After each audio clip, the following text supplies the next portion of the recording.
Chers amis, Erev Tov Beshem Hashem Naaseh Venatzliach Be'ezrat Hashem Itbarach Veitaleh Shemo La'ad en ce jeudi soir 17 du mois de février et Yud Zayin, je crois, Nachon, Yud Zayin du mois de Adar Aleph. Shiur acheté par notre ami Ari Twitou Ayakar pour la Refoua Shlema de son fils Chail Ben Avigael, à qui on souhaite Be'ezrat Hashem Itbarach, à lui ainsi que tous les malades d'Israël, un très très bon rétablissement, Anna El Narefanalo, que le mérite de cette étude très intéressante que nous allons voir sur un des versets de la paracha de Kitissa, un peu réveiller nous tous, un verset merveilleux, Bezrat Hashem, et qui demande une grande réponse, un message très intéressant qu'on va étudier tout de suite, en tout cas pour ceux qui veulent l'entendre, que le mérite de cette étude, Bezrat Hashem, ramène une très grande refoua shlema pour Chail Ben Abigael, et en même temps j'aimerais citer avec l'aide d'Hashem le nom de tous les malades d'Israël, Birlalam Shimshon Ayakar, Shimshon Natali, qui est hospitalisé et qui on souhaite, par le mérite de son étude, un prompt rétablissement. Machlouf Ben Rachel aussi, qui a été hospitalisé et à qui on souhaite une grande refoua shlema, refoua tanefesh, refoua tagouf. Et la liste serait très très longue, donc on commence tout de suite ce shiur, on pense à tous les malades, on pense à tous nos chachamim, on pense à notre armée, on pense à tous les juifs de Chutzlaretz, d'Eretz Israël, ceux qui ne sont pas encore dans la Torah, les Bezrat Hashem, surtout ceux qui le sont, qu'on tienne bon, la Géoula est très proche, Veskinske, les Yeshuot, Venechamot, surtout pendant le mois de Hadar, Vena, Foch, où du jour au lendemain, tout se retourne. Et comme c'est marqué pour Aman, qui a voulu faire la potence pour pendre Mordechai, qu'ils n'oublions pas que dans l'histoire, cette même potence fabriquée par Aman n'a servi qu'à sa propre mort. Ainsi donc, nos sages nous ont déjà promis que tout celui qui se lèvera du peuple d'Israël pour nous faire du mal, ou à l'extérieur du peuple d'Israël pour nous faire du mal, comme Korach du peuple d'Israël qui est venu enterrer Moshe Bassov, l'endroit même où il a voulu l'enterrer a été l'endroit de sa propre défaite. Et la même potence qu'a voulu fabriquer Aman pour pendre Mordechai a été la potence qu'il a pendue lui-même. Ainsi donc, Bezrat Hashem, qu'on n'ait peur de rien, qu'on avance avec Emunah Shlema, qu'on s'entraide tous les uns les autres, car si Dieu pour l'instant n'intervient pas de façon directe, c'est tout simplement parce qu'il nous laisse l'honneur de nous mettre en application pour agir à sa place, ou plutôt en son nom. Il n'y a pas de désespoir. Alors je sais que je fais peut-être beaucoup de cours, c'est pas facile de me suivre partout, animodé, que chacun prenne ce qu'il peut prendre, mais de l'autre côté, je tenais à vous dire que je suis très heureux de souvent rencontrer des gens qui remercient, non pas moi, mais la Torah que j'enseigne, bien entendu, parce que ça leur a changé la vie, parce qu'ils ont fait tchouva. Les femmes, on met tout qui se aujourd'hui, sont shomrot Shabbat, les garçons se sont vachement améliorés. Comme ça, on m'a dit même qu'il y a un bachour, il y a quelques jours, les parents m'ont dit, il vous suit et il veut aller en yeshiva. Et encore hier soir à Natania, un garçon qui voulait rentrer en yeshiva, sa mère un petit peu, elle aime la Torah, mais elle veut qu'elle apprenne aussi un métier, ce qui est tout à fait légitime, a très bien compris que jusqu'à 20 ans, et avec mon accord Bezrat Hashem, comme je leur ai expliqué hier, elle accepte que son fils devienne un Talmid Chacham et qu'il apprendra plus tard un métier. D'ici là, il y aura certainement la Géoula, on n'aura plus besoin de tout ça, puisque Yavdu Cha'amim ve'ishtachavu lecha leumim. Alors écoutez bien, Mama Shiur petit, magnifique, qui vaut de l'or. Pourquoi vous allez comprendre. Allez, vaille que tous écoutent ce Shiur, parce que Béhémet, il serait temps qu'on se remette en question. Il y a marqué, dans la Torah, donc, à propos de Vayashov Moshe el Hashem, Vayomar, Ana chata ha'am azeh chata'a gedola vayasulaim Elohei zahav. Moshe revient vers Dieu et il dit, ah, de grâce Hashem, ce peuple-là a fait une très grande faute et ils ont fait des dieux d'or. Et là, bien entendu, nos sages, ainsi qu'un des plus grands de nos commentateurs, un grand sadique que son mérite nous protège, Admour Rabbi Yichiel Mikozmir Zecher Tzadik Vekadosh Livracha, pose une question. Il dit, mais je comprends pas. Moshe Rabbeinu, lui, c'est l'avocat du peuple d'Israël. Moshe Rabbeinu, lui, doit calmer la mitatadine dans le ciel. Il doit calmer la colère de Dieu. Il doit calmer l'accusation qui pèse sur les épaules de chaque juif, ceux qui ont fait le veau d'or et ceux qui n'ont rien fait pour empêcher qu'il y ait le veau d'or. Et qu'est-ce que dit Moshe? Au lieu de minimiser les choses, au lieu de dire c'est pas grave, Hachem, c'est pas toi qui vous ont voulu remplacer, ce n'était que moi. Et puis quelque part, bon, le veau d'or, on peut le détruire. Ils vont même apprendre les halachot de comment détruire la Vodazara. Essaie de trouver quelque chose en minimisant le sujet. Le verset nous dit, waouh, bidjouk le contraire, Bayomer Anna, de grâce, regarde la faute qui est tellement grande, Chata'a Gedola, mais qu'est-ce que tu fais, Moshe? Au lieu de dire, c'est rien, c'est tout petit, qu'est-ce que fait Moshe Rabbeinu? Il dit, non, c'est terrible ce qu'ils ont fait, c'est une catastrophe. Les enfants d'Israël ont fait la faute du veau d'or, c'est horrible, c'est impardonnable, qu'est-ce qu'ils ont fait? Ve'yasulahem Elohei Zahab, et ils ont fait des dieux d'or, ce que tu détestes le plus. Et là, le Hadmour, Rabbi Yechien Mikozmir, il dit, Anilo Mevin, Amatara les divrei, Sanegoria, Be'ad Bene Israël, Veretzona, Yale Salek, Me'alem Midat Ad-Din. Il aurait dû trouver plutôt des arguments en disant, c'est pas grave, She'asu, Egel, Zahab, Leorer, Alehem, Midat Arachamim. Il fallait réveiller la pitié de Dieu. Et qu'est-ce que fait Moshe Rabbeinu? Il dit, non, c'est très grave ce qu'ils ont fait. C'est rempli d'ingratitude, de patience, d'humilité. Ils n'ont rien compris à ce qu'on a dit. Oh, qu'est-ce que tu fais, Moshe? Comme la sot zot, au magdil. Moshe rajoute. Il rajoute de l'huile sur le feu. Béné Hachem. Share'u omer b'mforash chata ha'am azeh chata'a gdola. Ça, c'est pas Moshe Rabbeinu. Les sanger, unimsa mekatreg. Et on aurait pu penser qu'au lieu que Moshe Rabbeinu vienne protéger le peuple, il vient l'accuser encore plus. Et c'est une question énorme, car dans le verset, c'est ce qu'il dit. La réponse nous dit le Hadmour, Kayadoua, Atnaï Aikari. Et pourquoi ça nous concerne tous aujourd'hui? Regardez comme la Torah, elle est belle. C'est pas un livre d'histoire, c'est un livre qui vient nous éclairer dans nos chemins de chacun de nous. La condition principale pour une teshuva sincère, ou chez Akir à Adam et Treto. On ne peut pas faire teshuva, on ne peut pas faire le shalom entre un homme et une femme, entre un homme et son prochain. On ne peut pas arranger une chose, on ne peut pas guérir une maladie si on n'est pas honnête avec la vérité de ce qui s'est passé. Souvent, en voulant trop arranger les choses, falsifier les choses, truquer les choses, on l'enfonce encore beaucoup plus bas que si on avait été tout simplement honnête. Des fois, on essaie d'esquiver.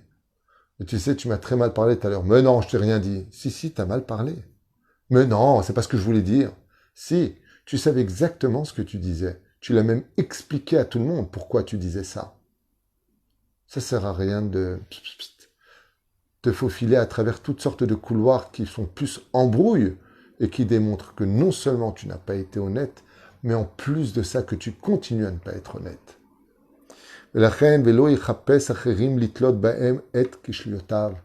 Ou pire encore, nous dit le Hadmour, ne cherche pas des excuses quand tu as été médiocre, voire mauvais, ou pire encore, méchant. Ne cherche pas d'excuses. De dire « vous avez raison, j'ai fauté ». C'est le démarrage d'une vraie justification de pourquoi maintenant on va te pardonner. Parce qu'il n'y a pas plus beau au monde que l'honnêteté. Il n'y a pas plus droit au monde que de dire la vérité. Vous savez, je voudrais vous dire quelque chose de très marrant, avec lequel j'ai discuté hier soir avec mon épouse en revenant de Natania, avec ce qui se passe dans la politique française. On les entend à propos des meetings qui se font les uns et les autres, et ils disent qu'il est vrai qu'avec le discours de telle ou telle personne, eh bien, elle ne risque pas d'acheter le cœur des électeurs de celui qui l'a précédé. Elle devrait ou il devrait peut-être parler plus de ça ou parler plus de ça. Et quand on étudie les choses d'extérieur, qu'on entend ce genre de discours, mais c'est une catastrophe. Ça veut dire que vous êtes en train de demander aux dirigeants politiques de dire au peuple ce qu'ils ont besoin d'entendre pour qu'ils vous donnent les voix.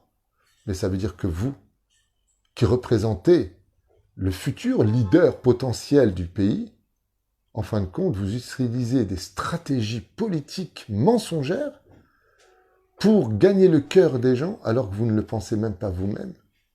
Comment vous voulez ne pas fauter et trahir vos promesses dans ce cas-là? C'est impossible, c'est stupide de dire. En plus, en public, devant la télévision. Oui, j'estime que cette personne-là devrait plutôt orienter son discours vers là-bas et là-bas, ce qui ramènerait les gens du RPR, je sais pas, j'y connais rien, leur parti politique, peu importe. Ok? Mais comment tu peux dire une chose pareille devant la télévision?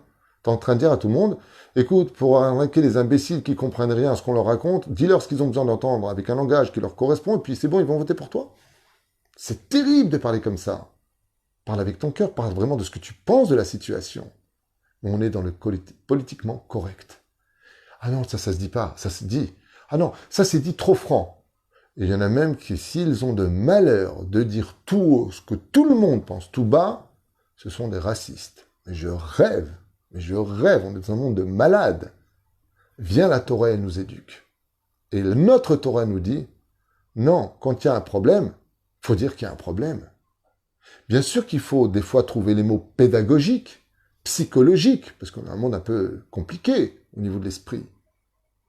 Mais quoi qu'il advienne, on ne doit pas falsifier la vérité ou la réalité pour essayer de se faufiler à travers toutes sortes d'hypocrisies pour lesquelles on est prêt à plus plaire que de soigner le problème. Dieu déteste, c'est marqué dans Psachim, la Gemara, Dieu déteste ces gens-là. Comme ça, il y a marqué noir sur blanc. Akadosh Baruch Hu sonné, ceux qui viennent tout le temps flatter. Ils ne disent pas ce qu'ils pensent, ils ne disent pas ce qu'ils ont à dire, ils ne disent pas ce qu'ils voient, ce qu'ils ont compris. Les assourds. Des fois, on entend des gens qui sont très riches et qui sont tout le temps en train de défendre la cause des pauvres. Mais au lieu de défendre la cause des pauvres, sors ton argent toi-même et donne l'exemple. Car le plus bel exemple que l'on puisse donner comme message aux autres, n'est-ce pas celui de donner l'exemple au lieu d'en parler? Mais on est dans un monde avec les gens qui adorent qu'on leur parle comme eux ont besoin de comprendre, qui vont plus s'attacher sous la forme des mots que de l'intention réelle de celui qui leur parle. Et ce qui compte dans une discussion ou dans un langage, c'est les intentions. Omrim rabotenu alem shalom, zchutam yagol hakol am Yisrael be'ezrat Hashem yitbarach. Lo lechapes acherim litlot bahem chataem. De montrer, par exemple, encore dans la politique, un truc qui me fait rire. Le mec qui se présente, ou la fille qui se présente, n'a aucun programme. Alors comme ils n'ont rien à vendre, ils vont passer leur temps à détruire les autres. Mais arrête de détruire les autres. Montre tout simplement que toi, tu vaux mieux que les autres. Ça, c'est le langage de la Torah.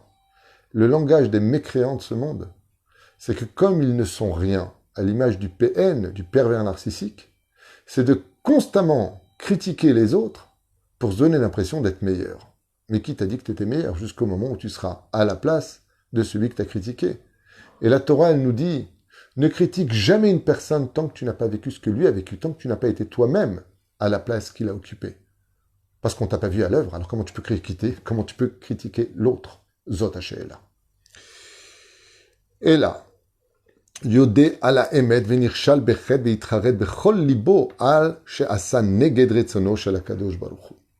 Et la Torah vient nous apprendre que la vraie teshuva, le vrai retour à une amitié sincère, à un shalom dans un couple, à une harmonie sociale, ne peut exister qu'à partir du moment où, quand t'as fauté, tu cherches pas des excuses et tu dis « je me suis trompé, vous aviez raison ». Mais par contre, je fais tchouva. Je reconnais. Valier d'écart, comme c'est marqué, non pas comme Adam Rishon alava shalom, le pauvre. Amina etz asher tziviticha le bilti achal mimenu achalta. Quand Dieu dit à Adam Rishon, tu te caches parce que tu as mangé de l'arbre interdit que je t'avais demandé de ne pas consommer. Ve'ahadam bimkom leodot shechata. Et au lieu de dire à Dieu, dit Adam Arishon, oui, j'ai fauté, qu'est-ce qu'il a eu le malheur de dire? Miyaditil et ashma al chava ve'amar. Il a répondu à Dieu dans Bereshit, au chapitre 3, verset 12. Ha'isha asher natata imadi hi natnali mina etz ba'ochel. C'est la femme que tu m'as donnée, parce que moi j'ai pas demandé une femme. C'est toi qui as dit il n'est pas bon pour l'homme de vivre seul, alors je vais t'enjoindre une femme. Eh bien l'idée d'avoir créé cette femme que tu m'as donnée, c'est elle qui m'a fait fauter. Dieu lui a pas dit qui t'a fait manger de l'arbre. Dieu lui a dit est-ce que tu aurais mangé de l'arbre que je t'ai interdit? La réponse était oui Hachem, je m'excuse, j'ai eu un coup de faiblesse, le Yetzer Hara m'a eu, je suis tombé, je m'en excuse. Je m'en excuse. Vous savez, une fois, je vous racontais une histoire un peu vexante et blessante, que j'ai vécue comme quoi la vie est une école, comme j'ai souvent l'habitude de le dire. Un jour, il y a longtemps de cela, j'étais accoudé à une table d'une terrasse de café, en train d'attendre un rendez-vous très important.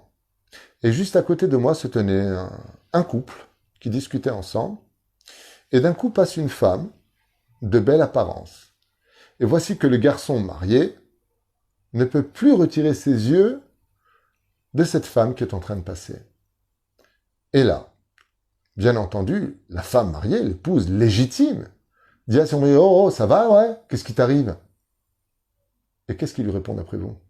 Il lui a dit, mais regarde à quoi tu ressembles, regarde cette beauté, regarde ces formes.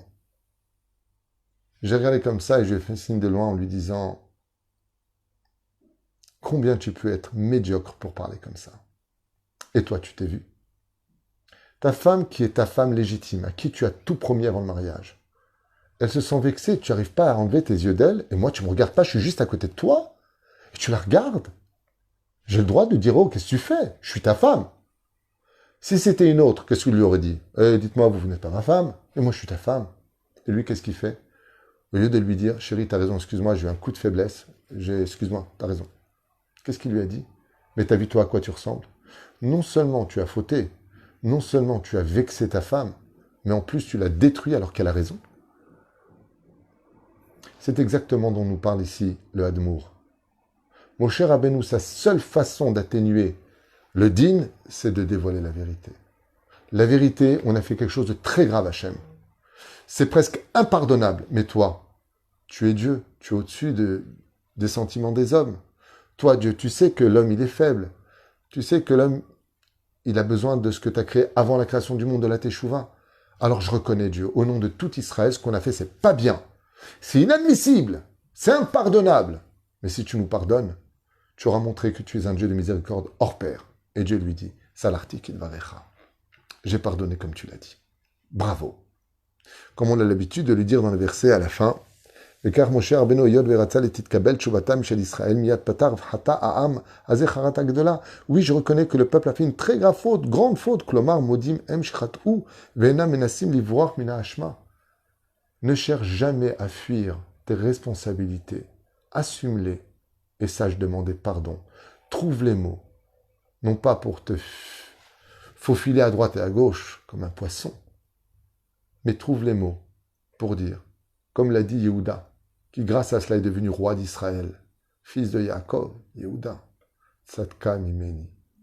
Cette femme qui parle, elle a raison, car l'homme qui lui a donné ces trois éléments, c'est moi, parce qu'il a été honnête, parce qu'il n'a pas dit, ouais, enfin bon, je m'excuse, j'ai eu un coup de Yetzer Hara, tu comprends. Tamar, qui a été accusée de prostitution parce qu'elle était enceinte, Yehuda se lève devant tout le monde. Et qu'est-ce qu'il dit? C'est de moi que sont ces enfants.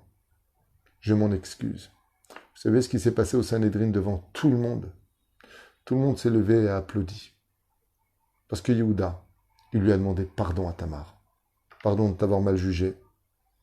Et c'est moi qui suis le responsable de ce que tu es, aujourd'hui même, accusé. Quand des fois vous vous disputez avec vos épouses, ou que la femme se dispute avec le mari, ou le contraire, quand je dis par l'un par l'autre, c'est pas les hommes sur les femmes seulement, ou les femmes sur les hommes seulement, dans les deux sens. Ok? Est-ce que ça vous est déjà arrivé une seule fois d'avoir chauffé l'autre jusqu'au point de le mettre en colère? Vous saviez que vous allez le piquer. Et cette personne va sortir de son contrôle oral, ou même des fois physiquement, il change. Il est vraiment en colère. Est-ce qu'en toute honnêteté, vous, une fois, vous ne lui avez pas demandé, ou est-ce que vous n'auriez pas dit, je vais te dire, je m'excuse aussi de t'avoir mis en colère. Parce que Bémet, c'est toi qui l'as mis en colère. Tu savais exactement où piquer. Tu savais exactement quoi dire pour sortir l'autre de ce qu'il pouvait contenir en lui. Et l'honnêteté aurait été de lui dire, au fait, je voulais te dire, tout à l'heure tu t'es mis en colère, c'est pas bien. C'est sûr que c'est pas bien de se mettre en colère. Mais sache que je suis moi-même 50% responsable de cette descente aux enfers que tu as vécue, parce que c'est moi qui t'ai mis en colère. Je l'ai fait un peu exprès. Comment réagirait l'autre? Waouh, c'est vrai, Toda. Et vous savez quel regard d'admiration elle aura? Ou il aura pour elle? Pourquoi? Parce que c'est une vérité qui est très souvent cachée. Bah, t'as vu comment tu m'as insulté tout à l'heure? Mais t'as oublié que tu l'as poussé à bout. Tu as oublié combien tu n'arrêtes pas de chercher, de critiquer, critiquer, critiquer, critiquer. Spécialité des pervers narcissiques. Pousser l'autre à bout jusqu'à le faire descendre dans leur médiocrité à eux face à face. Et à ce moment-là, la femme ou l'homme qui est victime, eh bien, commence à s'énerver et à insulter. Et l'autre, il dit, psh, avec ton kissouille, tu m'insultes. À quoi ça sert ta Torah? Regarde comment tu parles à ton mari. Respect des pas. Respect. Attention, la belle bouche. Et demain, tu vas faire tes télim avec l'insulte que tu viens de me faire. Espèce de petite ordure. Maintenant que tu l'as poussé à bout du matin au soir avec un harcèlement moral, tu l'as fait descendre parce qu'elle ne peut plus tenir, ou il ne peut plus tenir, dans les deux sens, hein, bien sûr. Mais on n'a pas l'honnêteté de dire, en réalité, je t'ai poussé à bout. Même si en toute sincérité, ça ne justifiera pas dans l'absolu d'insulter ou de manquer de respect. Mais dans la vie, vous savez, on apprend des assurances quand il y a une voiture qui rentre dans l'autre voiture, une collision, et la voiture rentre dans l'autre voiture. Qui paye pour les deux voitures endommagées? Selon les assurances, c'est celui qui a été le premier à rentrer dedans. Il a poussé la première voiture à rentrer dans la voiture qui était devant. Et quand on est sincère et qu'on va devant les assurances, eh bien la loi dit que c'est le premier qui a provoqué tout ça, qui a engendré cette escalade d'une voiture qui rentre dans une autre voiture, qui rentre dans une autre voiture et devra payer pour les trois voitures qui sont devant. Parce qu'il faut toujours trouver l'origine du problème. Et quand on faute, quand on a fait quelque chose de pas bien, au lieu de dire tout simplement, écoute, j'ai honte, la vérité, Mechila. Mechila, je te demande pardon, j'ai honte. C'est vrai que ce que je regardais, c'était une femme, ceci. C'est vrai que j'étais jaloux de lui. C'est vrai que... Dis la vérité. Tu sais comment on te regardera? Avec encore plus de confiance et plus d'estime. Et ta teshuva aura toutes ses chances de tenir. Car le keli dans lequel repose la teshuva, c'est l'honnêteté. Sois honnête, sois vrai, sois sincère. Les Emaché Katouv, je finirai avec ce très très beau verset qu'on dit d'ailleurs pendant la période des Slichot, et qu'on dit pendant toutes les Tachanounim quand on demande pardon à Dieu. Deux mots, plutôt exactement trois mots cruciaux sans lesquels la Teshuvah ne pourra jamais exister. Écoutez bien. Modé ve'ozev yerucham. D'abord, tu es modé. D'abord, tu reconnais. Et seulement après, tu peux abandonner ta faute pour que Dieu te pardonne pour toujours. Mais d'abord, dis la vérité. Commence pas à dire « Oui, mais tu comprends parce que tu m'as... » Pas d'excuse, babouche. T'as tort, t'as tort. T'as tort, t'as tort. Une fois que tu reconnais tes torts, tu peux venir demander pardon. Une fois que tu as demandé pardon, tu peux dire « Ouais, la prochaine fois, la vérité, je me mettrai pas dans cette situation parce qu'il y a quand même eu des éléments qui m'ont poussé à cela, mais ça ne justifie pas le fait de t'avoir menti, insulté, trompé, toutes sortes de choses à dire ou à faire. L'honnêteté attire beaucoup plus la miséricorde que tous les mensonges, toutes les arnaques, toutes les mauvaises pensées que nous pourrions faire pour nous sortir d'un problème où la seule et unique clé était de dire la vérité. Baruch Adonai l'olam amen. Kol tuv v'leitraot.